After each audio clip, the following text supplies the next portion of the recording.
Hey guys, how's it going? It's Nilo from the King Realty Group. Hope you guys are having a great day today. Thanks again for joining us on another installment of Toronto Real Estate Board Stat Review.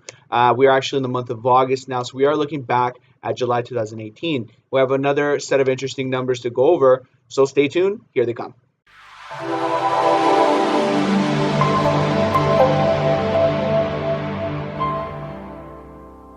Hey guys, how's it going? Again, thank you for watching. You can always find this new information, guys, if you subscribe to our channel on YouTube. So it's youtube.com/realpropertyhelp. We do post snippets of this on Instagram. We do have our IGTV going as well, and we do have these things posted on Facebook at facebook.com/kingrealtyto. We do have a Twitter account, which we do post a little bit less than some of these other channels, although you will get links to these videos as well. That's twitter.com/kingrealtyto.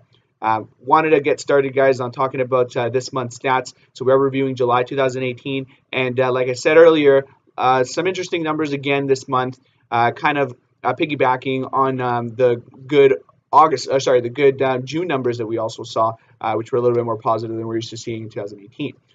So let's get into it, guys. Let's take a look at what we have for you guys in store. All right, so let me put up on the screen here our average price in the GTA. So we have it now at $782,129.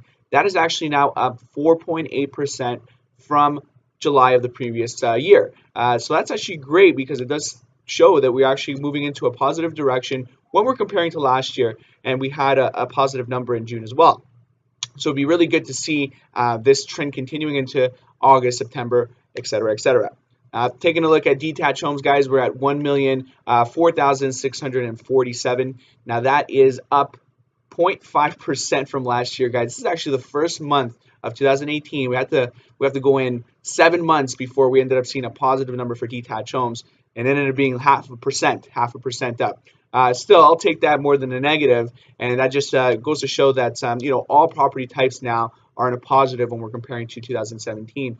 We are experiencing now a little bit of a turnaround, and I'm going to speak to that a little bit later. Taking a look, guys, here at semi-detached homes, we have them at 746,843. That is up 6%. Townhomes at 633,993, up 4.1%. And we got condos at 546,984, and that's up 8.9%. So as you see here, guys, every single property type that we do research on, which is detached, towns, semis, and also condos, they're all in positive numbers there when comparing to 2017. And we are in the summer months, which is usually a little bit of a slower time throughout the year, although GTA is pretty active all year round.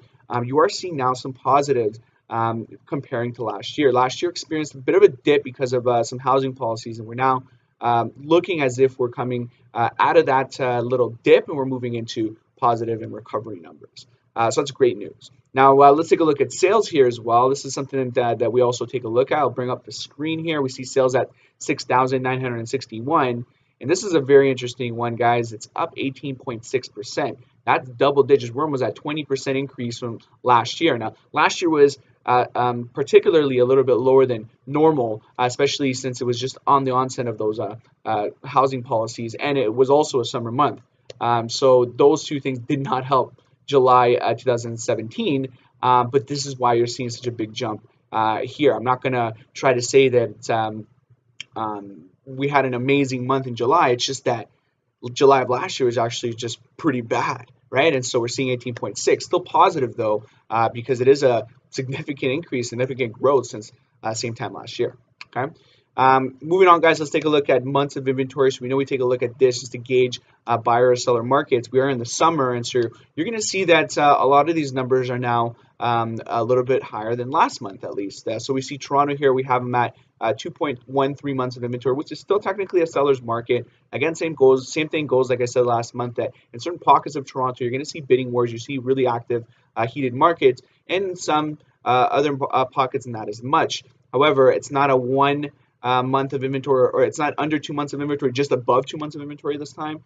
So it's a little bit of an uptick from last month here in July. Now in Durham, we have about 2.76 months of inventory.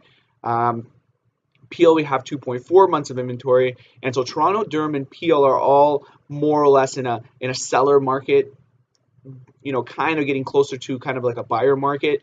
but technically still a seller's market, and you know, depending on which pocket you are, maybe more so than others. Moving into York is the same sort of story we had all year. You know, it's that market in particular. It's a large region we're talking about here, but the majority of it has had a little bit more struggles than I guess the rest of the GTA when it comes to sales.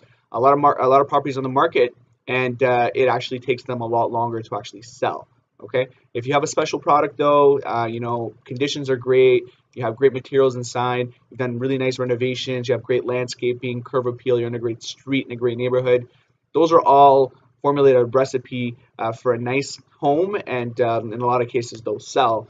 You just need to do the right thing. You can't be messing around with your list price anymore.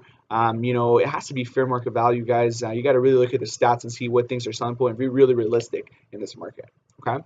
So that's what we had for you for the months of inventory. And now we're going to move on to just some of the takeaways here, guys. Some of the things that happened in July, or you know, some data that we looked at, and you know, what is happening in terms of the trends and how the consumer behavior is. And so that's what's really important about this little section. And what we're talking about here, guys, is the fact that in 2 months in a row now, we've actually had positive numbers when it comes to average sale price. Okay, 2 months in a row. So that's talking about July and sorry, June and July. We now have positive sale prices. And in addition to that, we're seeing now that even in July, we've had all property types are positives as well in terms of an average price compared to last year. And so as we see these numbers change, we're going to see that also people are going to start thinking, okay, well, we're seeing positive numbers here. Maybe properties aren't going to go any lower, right? And maybe it's now the time for me to actually go back in and buy, whereas before I was kind of on the fence and not sure. And so we're kind of seeing that these summer months now, because it's a little bit more active, because we have positive numbers, we're seeing a turnaround in the marketplace, and buyers are actually going out there and purchasing some of the inventory, which is great, okay? Because you know, for sure, some of those listings out there definitely needed some more buyers in the marketplace to kind of get them moving. So that's happening. We've even had for detached homes a 0.5% increase, which is the first increase of the 2018 year when compared to last year. Okay. Another thing, guys, is there's been a slight months of inventory increase. If you've kind of been following along, you'll notice that Toronto has always been under 2 months of inventory.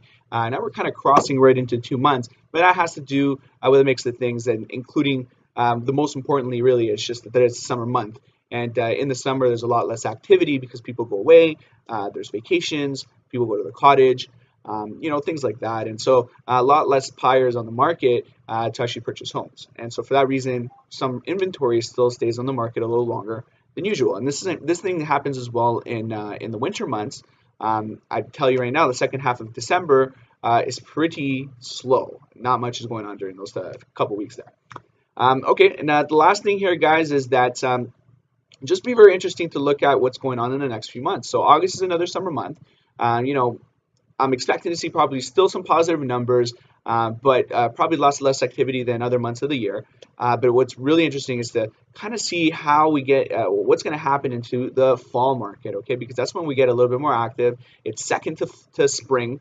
And it's when people go back to work after Labor Day, and you know, it's back to business. Still nice weather though, and so people are still willing to go out and view homes and purchase them as well. So we'll see how these summer month trends are going to kind of segue into the fall markets, and we're hoping for some positivity here as well. Second half of 2018, we always predicted since the beginning of the year, been saying that it's going to be a better part of the year. Okay, so we're going to see if that's the case. So thanks, guys, you know, for joining me again in this month's review. July numbers done, and it's right behind us now. So we're going to move on, and in a few weeks, we're going to get another video here about August. And man, did I say fall? It's coming up. It really is coming up. Enjoy the last 2 weeks of summer, guys. You guys have a great day. I know I went to the cottage, did a little bit of took my drone out, and maybe I'll post that video in the next one. It's so cool when you see it from above in the water. Really nice when people are doing a little bit of tubing. All right. Anyways, enjoy your summer, guys. Take care. If any questions, obviously reach out to us. KingRealty.to is our website. You can contact us, info@KingRealty.to. You can give us a phone call, 647-931-1313. Social channels are basically all at KingRealtyTO. One word there, except for YouTube. YouTube is youtube.com/realpropertyhelp. Wasn't able to change that for some reason. But anyways, you subscribe to us, guys, and you'll get this information from time to time when I bring it out. All right. Have a good day. Thanks again. Take care.